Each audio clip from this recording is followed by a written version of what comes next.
Assalamualaikum warahmatullahi wabarakatuh. Perkenalkan, kami dari kelompok 3A1 PGSD 2022 akan mempresentasikan materi identitas nasional. Materi yang akan kita bahas ada 4, yaitu yang pertama pengertian yang akan dipresentasikan oleh Gina Permatasuci. Yang kedua ada fungsi yang akan dipresentasikan oleh Lia Evalja. Yang ketiga ada unsur-unsur yang akan dipresentasikan oleh Arsila. Dan yang terakhir, keempat, ada karakteristik yang akan dipresentasikan oleh Renisa Asari. Berikut adalah pembahasannya, selamat menyimak. Pembahasan pertama adalah pengertian identitas nasional. Identitas nasional adalah nilai-nilai budaya yang tumbuh dan berkembang dalam suatu bangsa dan menjadi ciri khas untuk bangsa tersebut, sehingga menjadi pembeda dengan bangsa yang lainnya.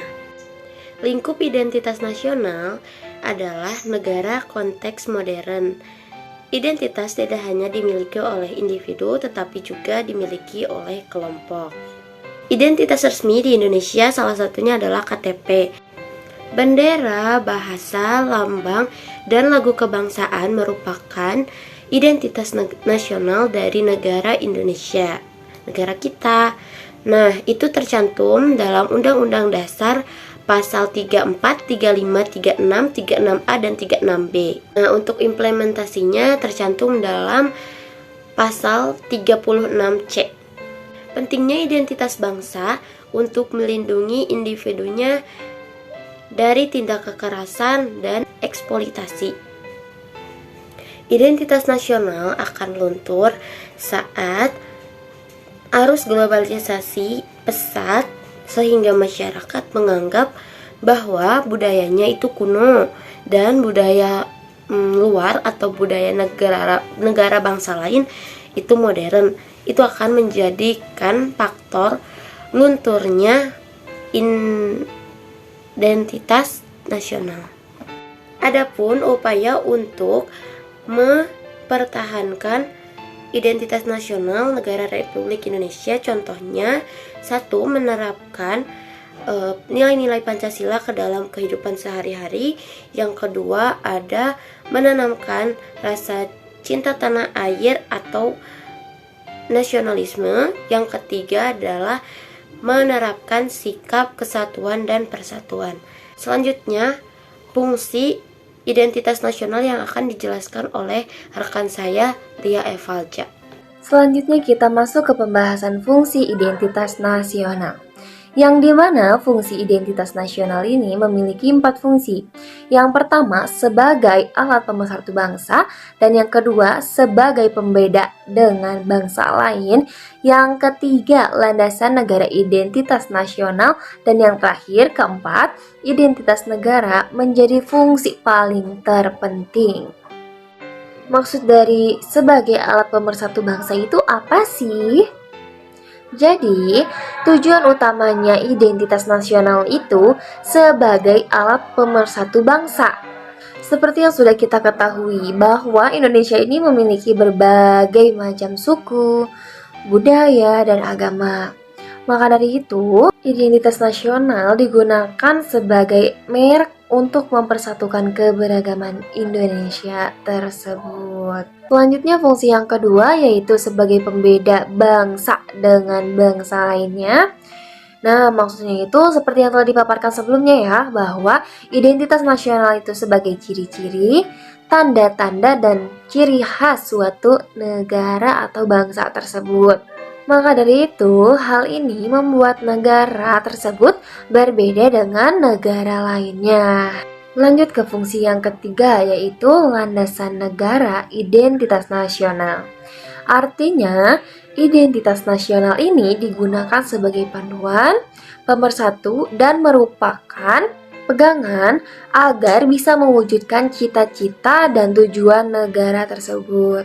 Dan identitas nasional ini digunakan untuk gambaran akan potensi dan kemampuan yang dimiliki oleh negara tersebut. Masuk ke fungsi yang terakhir, yaitu identitas negara, fungsi paling terpenting. Jadi jati diri suatu negara dengan adanya identitas nasional akan membuat negara tersebut lebih menonjol dibandingkan negara lainnya. Hal ini tentunya menjadi ciri khas tertentu bagi sebuah negara dengan adanya identitas nasional tersebut.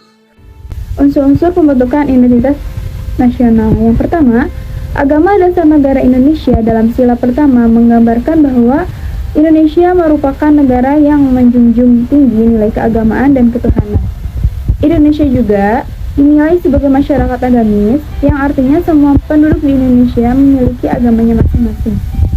Kebudayaan suatu pedoman atau rujukan bagaimana manusia bisa menghadapi keadaan lingkungan sekitar guna bertahan hidup.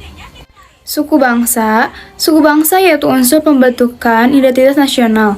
Suku bangsa juga satu golongan sosial yang bersikap askriptik, yakni dibawa sejak lahir.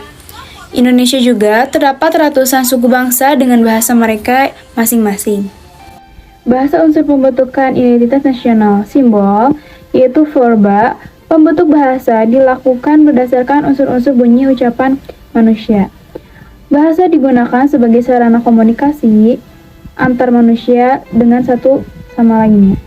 Ada karakteristik identitas nasional, yaitu suatu konsep sosial yang mendasar sebagai ciri khas di mana sebuah negara yang membedakan satu negara dengan yang lainnya. Identitas nasional juga memiliki arti. Identitas memiliki arti, ciri, tanda, atau jati diri yang melekat. Lalu nasional juga dapat diartikan sebagai jati diri yang melekat suatu bangsa. Lalu ada karakteristik menurut Anthony Smith. Yang pertama yaitu sejarah wilayah dan tanah air atau leluhur. Yang kedua, ingatan sejarah dan mitos yang sama. Yang ketiga, kebersamaan. Yang keempat, adanya hak dan kewajiban yang sama bagi semua anggota. Dan yang kelima yaitu ekonomi bersama dengan mobilitas teritorial bagi semua anggota. Lalu ada karakteristik identitas nasional yang dimiliki. Contohnya kayak pertama ada kesatuan Indonesia, yaitu merupakan negara kepulauan yang terluas di dunia. Kenapa? Karena setiap pulau di Indonesia itu memiliki adat, istiadat, bahasa, dan kebudayaan yang berbeda-beda. Kesatuan Indonesia ini juga merupakan karakteristik identitas nasional Indonesia yang paling berharga dan unik. Bahkan menjadi ciri khas tersendiri bagi bangsa Indonesia. Lalu yang kedua yaitu ada persamaan nasib. Hal itu juga dibuktikan dengan sejarah yang menegaskan bahwa Indonesia itu dijajah oleh bangsa asing dalam waktu yang cukup lama. Kondisi tersebut itu dirasakan oleh seluruh rakyat Indonesia pada waktu itu. Karena hal ini juga tercermin dalam identitas nasional pada pembukaan Undang-Undang 1945.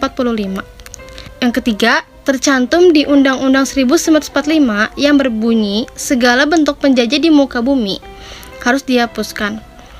Pancasila sebagai identitas bangsa Indonesia yaitu kepribadian bangsa yang dapat mendorong bangsa Indonesia agar tetap berjalan sesuai jalannya, tetapi tidak melawan arus globalisasi, melainkan bangsa menjadi lebih cermat dan bijak dalam menjalani dan menghadapi tantangan juga peluang yang ada.